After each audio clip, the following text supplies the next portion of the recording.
Moses answered, "What if they do not believe me or listen to me and say, 'The Lord did not appear to you'?" Then the Lord said to him, "What is that in your hand?" "A staff," he replied. The Lord said, "Throw it on the ground." Moses threw it on the ground and it became a snake, and he ran from it. Then the Lord said to him, "Reach out your hand and take it by the tail." So Moses reached out and took hold of the snake. And it turned back into a staff in his hand. "This," said the Lord, "is so that they may believe that the Lord, the God of their fathers, the God of Abraham, the God of Isaac and the God of Jacob has appeared to you." Then the Lord said, "Put your hand inside your cloak." So Moses put his hand into his cloak, and when he took it out, it was leprous, like snow. "Now put it back into your cloak," he said.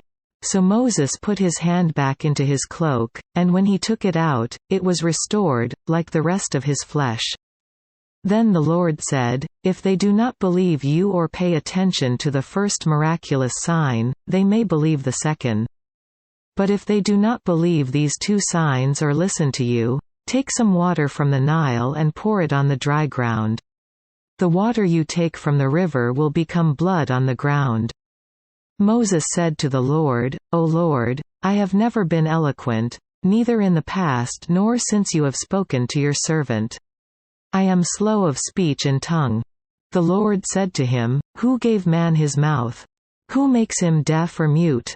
Who gives him sight or makes him blind? Is it not I, the Lord? Now go, I will help you speak and will teach you what to say." But Moses said, "O Lord, please send someone else to do it." Then the Lord's anger burned against Moses and he said, "What about your brother, Aaron the Levite? I know he can speak well. He is already on his way to meet you, and his heart will be glad when he sees you. You shall speak to him and put words in his mouth. I will help both of you speak and will teach you what to do.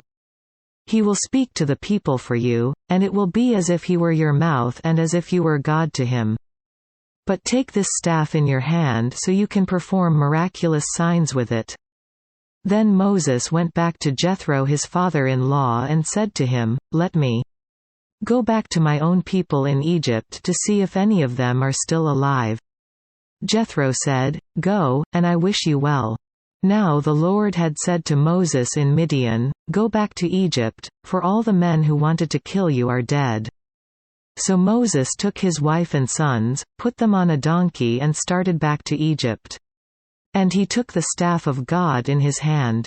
The Lord said to Moses, "When you return to Egypt, see that you perform before Pharaoh all the wonders I have given you the power to do.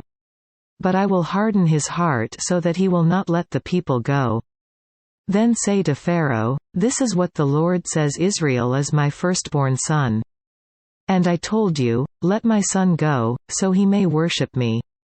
But you refused to let him go, so I will kill your firstborn son.'" Quote, "At a lodging place on the way, the Lord met Moses and was about to kill him. But Zipporah took a flint knife, cut off her son's foreskin and touched Moses' feet with it. 'Surely you are a bridegroom of blood to me,' she said. So the Lord let him alone. At that time she said, 'Bridegroom of blood,' referring to circumcision. The Lord said to Aaron, "Go into the desert to meet Moses." So he met Moses at the mountain of God and kissed him.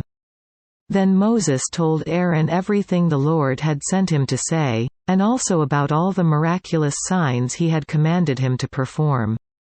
Moses and Aaron brought together all the elders of the Israelites. And Aaron told them everything the Lord had said to Moses. He also performed the signs before the people. And they believed. And when they heard that the Lord was concerned about them and had seen their misery, they bowed down and worshipped.